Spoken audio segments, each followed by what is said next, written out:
So welcome everyone to the YouTube channel. You usually see me doing yoga classes and stuff, but I really want to start talking about mental health and resilience and recovery. And I thought no better to discuss this with than Autumn, who is an ER nurse. So we think of first responders that we help, and we think of the traditional, military, veterans, police, fire, and all that. But a huge aspect of first responder in this health is the people that work in hospitals. And so Autumn came with us on Team Everest 2024. And she just was amazing the entire time. And I was so inspired by the fact that she had this running streak. And so we would trek all day, and then she would be like, all right, see you later, and have to go run again. Like it was just amazing.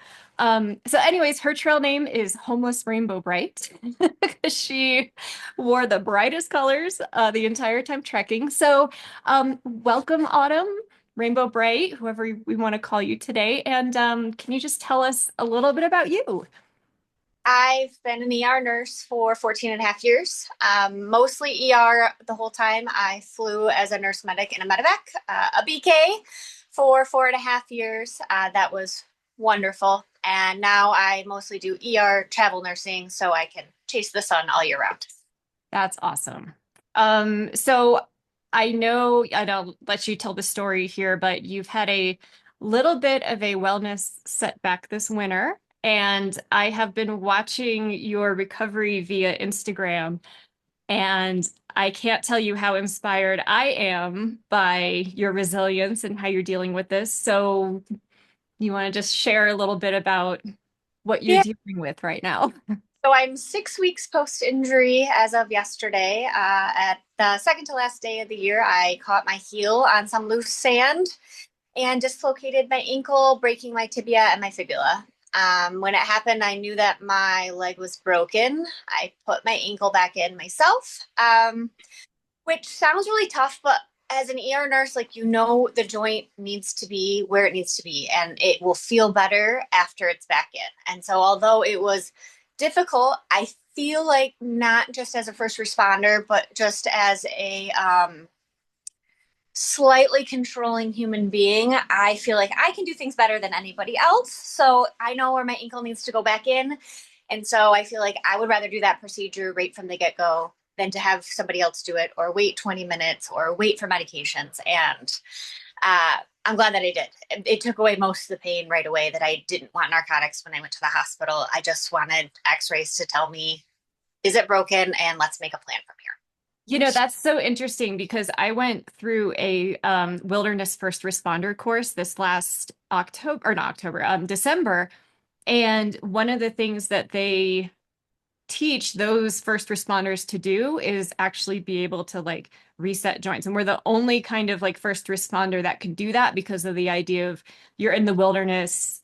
It's going Mm-hmm. to be, forever for you to get help. And like going through that training, I was like, oh my God. Like it just seems like doing that on somebody would be so painful. And then to hear you're like, oh yeah, I just did it on myself. Like it's amazing. I like to play these games with myself. I play these games myself when I'm running. Like, well, what if this happened right now? What would I do? Or what if I fell off my bicycle when I'm always riding my bicycle by myself and I dislocate my shoulder? What's my plan? So I'm always like, okay, so I'm going to go against a tree and I'm going to have traction and I'm going to be able to roll it back like a swimmer and then it should go back in. So it's always good to kind of have a plan, especially if you're like me and you spend a lot of time alone doing things that are labels as extreme, but I just feel like they're fun. And to be able to make a plan, because I'm my own adult, you're your own adult, you spend a lot of time alone as well. So I think it's good to be prepared of let's plan for the worst case scenario. What would you do? And I feel like it mitigates a lot of the risk. I feel like when my ankle dislocated, I was like, okay, this is just task based. This is what needs to happen. And let's make a plan. And then we can be anxious and spiral later on once the actual emergency is over with. Right. Yeah. But like mental preparedness for anything is just, it's so important. And it takes that freak out of the equation, like you said, until later when it's appropriate to freak out, Yeah. if you even need to by that point. But yeah, and that's like with anything in life, though, just Hmm. just kind of mentally go through it and see what you would do in that situation, not to dwell on it or anything, but just like, okay, this is what I do. This is my plan. So, Yes. Yes. So I went to the hospital. They told me the fractures I felt were the fractures that I had, and that I would have to have surgery, but not at that time because of the swelling. And so then I got to make another plan. What's the best for me? Which was to not stay where the injury occurred, but it's to go 1,200 miles back to my house where I can establish ortho and have follow up and friends and family and a whole house of resources. So all these decisions that I made, I 100% am glad that I did. I'm glad that I came back to a house versus a camper. I'm glad I established ortho here. I'm glad that I did all these things. And I feel like being able to do all these things helped me feel slightly more in control in a situation that I have zero control in. I have control over my mindset and I have control over my day to day living. And that has to be okay. I can't try to micromanage anything. I am not an orthopedic surgeon, nor can I drill screws back into my leg that I need. So I have to mentally say, I have faith in the system that I work for. I have faith in the system that provides my livelihood that I love. And because I did this and I jumped in wholeheartedly without micromanaging it, I feel like one, it made it more successful. And two, it gave me a lot of mental clarity and calmness and patience that I don't know if I would have really thought capable of myself. That I'm like, this is just how it is. And we have to accept this. This is how it is. And we're not going to fight it. And we're not going to have a pity party for ourselves. We can grieve it and acknowledge this isn't the best situation that you want to be in, but then we're going to heal and it'll right. be. And I feel maybe me at 39 is completely different than I would have been at 29. I would have fought it. I would have already started walking on it. I would have not listened to anybody besides that ego in my head. And this would have been a lot longer of a recovery. So, I I am so there with you on that. So I have this like nagging wrist injury that keeps coming up from like 23 years of push-ups. yep. But I get this, and it's a crazy name. You probably know it, and I haven't remembered it, but it's a really bad tendonitis in the thumb and the thumb joint. Um, and it got to a point where I was like, it's winter, it's cold. My workouts are a ton of yoga and HIIT workouts, which include a lot of burpees and push up and like all that just stuff. And so when I had that flare up, I'm like, all right, this is going to be 6 weeks of like isolating this injury, letting it heal. But I was thinking the same thing. Cause I'm like, man, 10 years ago, or like, late 20s me, 20s me, 30s me would be like, it's just tendons, tough it up. Yeah, Mhm. exactly. Like push through, push through. And now I'm like, you know what? I'm gonna chill on the wrist stuff. I have other things in my life that give me joy for working out. Like I'm really into ballet and stuff like that, which doesn't require me being on my wrist. So like that's like, okay, this season is I'm gonna let this heal properly. And it really is a different mentality. And I wish I had that mentality when I was younger too, because I think a lot of these nagging pains and these recurring injuries Mhm. may not be there. So, I've also had the benefit of watching numerous friends that have had the same injury as me, and I see them 6 months after their injury, 1 year, 4 years, 5 years. And I've talked to them about their recovery or what they've done or what they didn't do. And the biggest thing they didn't do is let their body rest and heal. They were all very stubborn, and I want to prove to myself, or I want to prove to my friends that I'm tough or I'm capable of doing the same things before this injury, which I 100% think that I will be able to. But it's also giving myself grace that what if it doesn't feel great? And that's okay. That I don't have one hobby. I don't have one sport that I enjoy doing. I don't tie my whole identity to this one thing. And if I don't tie my identity to it, who do I get to be? If I'm not just a runner, then if I don't run again, is it the end of the world? No, because I right. like to swim and I like to do yoga and I like to ride my bicycle and I like to kayak and do all these other things. So if I'm missing just this one piece of the pie, my life is not shattered. I don't need to rebuild everything. I get to substitute something, and that's okay. That's how we're successful as athletes. That's how we're successful as humans. That's where I get that reward and happiness from internally doing things. I just need to be outside. I just need to be outside Yes. and feel the sun, feel the wind, and see the birds. But fortunately, there's 20 different things that I could do, and I can still be that happy. Yeah, I love that. And if there's like one thing that I could encourage other people, especially our first responder community, because we get so wrapped up in our world and the identity of what we do instead of who we are. And then even outside of work, like I used to be really, really big into running. And my back injuries just were like my doctors were like, you have the spine of a 60-year-old right now.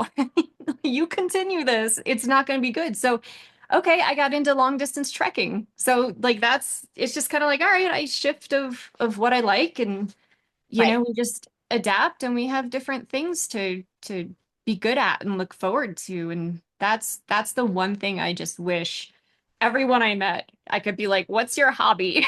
Or name three hobbies that you have that Yeah, you really enjoy that you can fall back on when that one thing you really love just may not be yours for a while.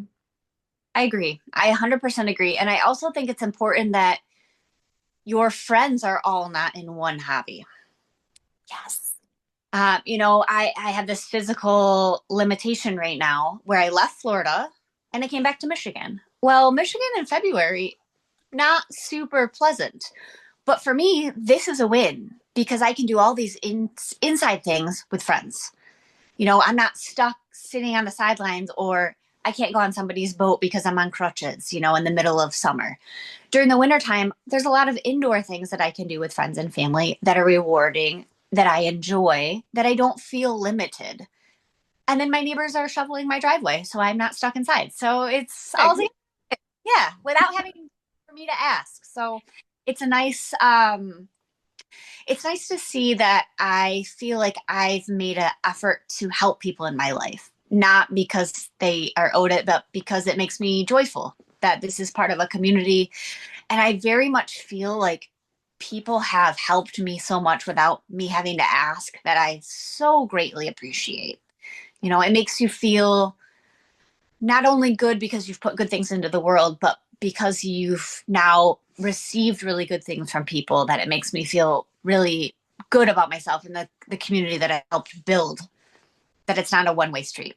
Yeah, well, I think I've been thinking a lot, and with my subscribers and followers and community members, I'm really focusing this month on the power of community. Like that's kind of my theme with everything.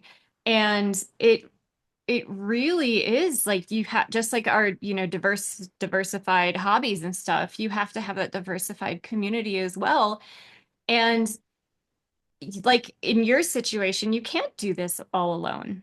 No. And it's so important to, for your own health to be able to be like, okay, I'm so glad that your community stepped up for you because I really have a hard time asking for help too. But there's times now where I'm like, I need to learn to accept that it's okay because people will ask me for help and I'll gladly give it.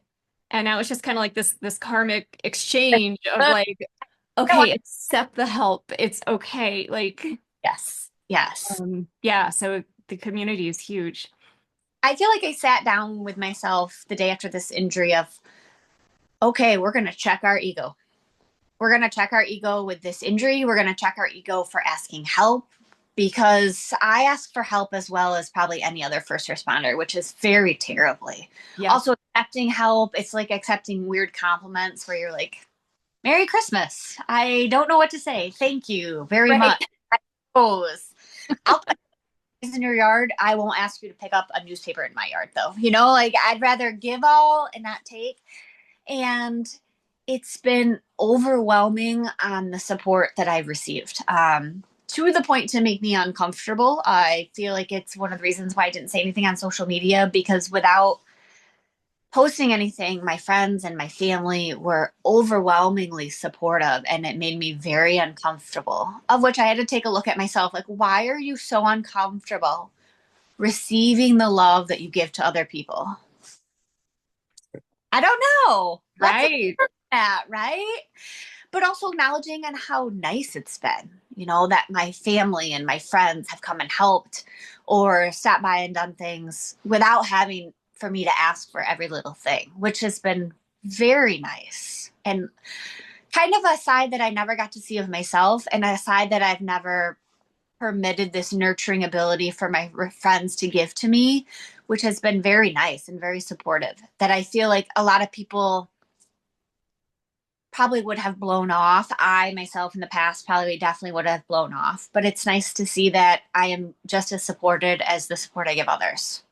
That's such a good feeling and such a huge realization coming from, like somebody that doesn't ask or really accept help. And, thinking of stuff like that, because this past year, there's been times where I've had to ask for help, especially like my living situation has been pretty unstable. And so accepting that help from other people when they've, let me stay at their house for a week at a time, or, like whatever that looks like, it's just like, yeah, I can accept this. This is part of being in a community. It's not forever. And I'm going to be able to reciprocate that the next time one of my friends needs that. So it's just kind of this cool, like, cycle of help and cycle of community and just how things Yes. ebb and flow. So that's awesome. I have one friend that she's an orthopedic surgeon, and I thought it was very nice that she checked in with me and then she said, I don't wish to offend you. How is your mental health? Are you talking to somebody? Your happiness is heavily driven by physical activity. And now that that has been taken away, how do you feel? Or do you have somebody that you can confide in? Which she and I are friends, but we're not super close friends. But I thought that was very thoughtful and very sweet of her to approach me in a very non confrontational setting, but also being aware of I understand you as a human. And now that all these things have been removed from your life, how are you doing? And that you don't have to talk to me, but I just want to make sure you have somebody appropriate to talk to. Which I thought not only as a friend, that's really good, but as an orthopedic surgeon, like a nice little glimpse into how she probably treats her patients. Like, you, Yeah, and I just want to check on you in a holistic approach. that's huge and so like refreshing to see because you don't always think of that or unless you're living in that world or in that field, like to have that awareness of someone else to be like, yeah, you live for the outdoors and that's how I feel too. And it's like when you don't get to have that or go explore or hop on a plane and go to another country, it's really tough to Right. and then really mentally draining. So I thought it was very good. And it's also, do I wish I had this experience? Of course not. I wish that none of this has happened to me.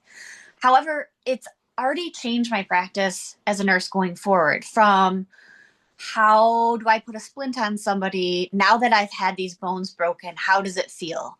That I've already felt like I've been very gentle, but a more gentle approach or just a little different of approach or checking on people. Are you taking pain medication? Are you taking it appropriately? Are you just trying to muscle through it? And what does that mean for your recovery? yeah, I yeah, think that uh, opened my eyes to a lot of things. And also that America is not handicap friendly, actually, at all. Hey, why is the bathroom the farthest away if you're disabled? always. Why? Why is the Right. door so heavy to get into it?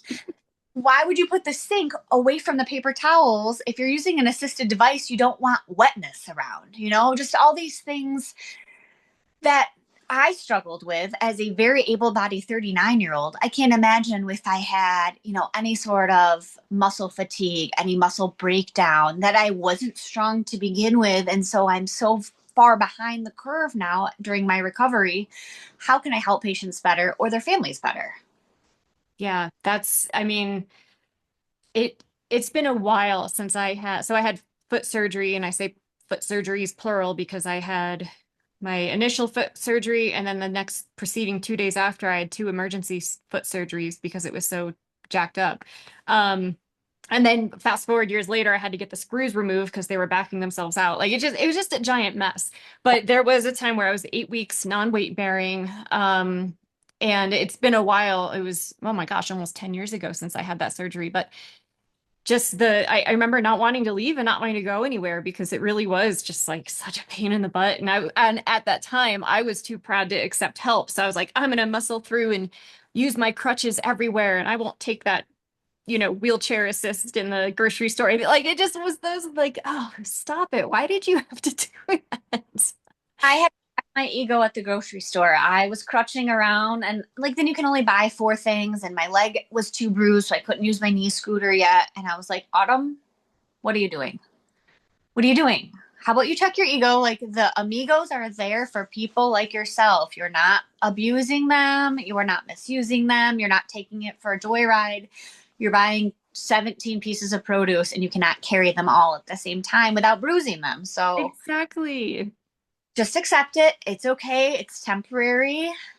You'll plug it back in when you're done because you're a responsible grocery getter and it's fine. And it's been fine. After I did it the first time, I was like, okay, This would is have no big deal. right. This is way easier. And now I can buy all the things at one time. And at least I don't have to struggle through the store like this. Yeah. Yeah, exactly. It's so funny how it takes us, I guess maybe age or wisdom or life experiences to be like, it doesn't have to be like this. Yes. Yeah. So I had a question. Let me see if it comes back to my mind because we started talking about grocery store and then I was thinking food and then it just popped right out of my mind. Um, I think I want to come back and talk about resilience, but the resilience that you need to build and work on before these injuries happen, because this obviously isn't predictable. It wasn't predictable for you. Maybe if someone's going through, maybe planned surgeries and stuff like that, like more predictable and you can get ready for it. But it's like when these unexpected happen, um, I would just love to talk with you about the mindset and fitness aspect of it because it's making these tough times so much easier and you're healing faster and like all of this stuff. So Yeah. what's your opinion on that whole resilience thing? I've been touting functional fitness for many years, that you live for health, not for aesthetics. Like, sure, my body could be banging with a bikini body, but actually, I want a grandma body. You know, I want strong bones. I want to get off the toilet by myself. I don't want to live in a nursing home. And being a first responder, being in healthcare, you understand that the population of the United States is aging. Yeah, I think 80% of nurses were able to retire during 2020 and then a pandemic hit. So we've created this vacuum of nurses. And I've said for years, you can either have a strong back and core or you can have a back injury because half of my job is lifting and manipulating people who are significantly heavier than me, significantly heavily. So I can be strong or I can be injured. And those are the only two routes of emergency nursing. And I choose to be strong. I am single. I live alone. I like to be able to take care of myself. If I drop my motorcycle, I can pick it back up. If I drop Mima, I don't want to, I don't want to get injured while trying to help. So I feel like this recovery has been suspiciously easy. I keep kind of waiting for the other shoe to drop, that something bad will happen because it's been too easy, that I forget that my body is actually rewarding me because I've taken such good care of myself. That, I lifted 4 days a week. I biked 50 to 100 miles a week. I ran 30 miles a week. I went to yoga. I've practiced yoga regularly for over a decade. So my body is now rewarding itself. I think it's funny because a couple months ago, I had been talking to somebody that my balance at 39 is way different than at 29. But if I hadn't practiced yoga regularly, I would have no idea. I would have no idea, right? Until I hit my mid 40s and you finally have that tipping point of difference. And you'd be like, all of a sudden, my balance is different in my 40s. Well, no, actually, it has been. You just haven't done any activities to track it or to monitor it. So I feel very grateful that I've spent a lot of time in Half Moon, in Warrior 3, in these positions or practicing my balance with my eyes closed to be able to be on one foot, prepping food in my kitchen for 20 minutes at a time and not struggling and not making it hard or not being sore. But if I hadn't been doing all these activities, this injury that's inconvenient for me would have been catastrophic. Right. my life completely. Where I was able to pack up my camper and drive 1,200 miles back from Florida to Michigan by myself. And a lot of people thought that wasn't safe. Why would you do that? Except for the people who actually know me and they're like, yeah, that checks out. Yeah, That exactly. When you like told me that, I was like, oh yeah, yep. while I drove my camper to Florida by myself because I do it all the time. So why wouldn't I still be able to do the same thing? Now, were some things difficult? Of course, because you're on crutches and you're trying to manhandle things and you're stopping to get gas, but it was inconvenient or it was annoying. It wasn't unsafe. It wasn't debilitating. And that's how this recovery's been. I feel alarmed on the number of people who told me they would have just stopped working out. After the injury? Yes, I'm like, the things that I was doing to make this recover easier, you would have stopped doing. And I understand that this is a glimpse into their relationship with physical activity, Yeah. right? People who are telling me this is a reflection that you see physical activity as punishment, where I see it for joy. I get a great amount of joy doing these things. They make me happy. It's not just something I'm doing to fill my time. It's something that gives me happiness for my day-to-day life. And because I found all these things in happiness, my body is recovering very easily. That I've put my body in these very uncomfortable positions over and over.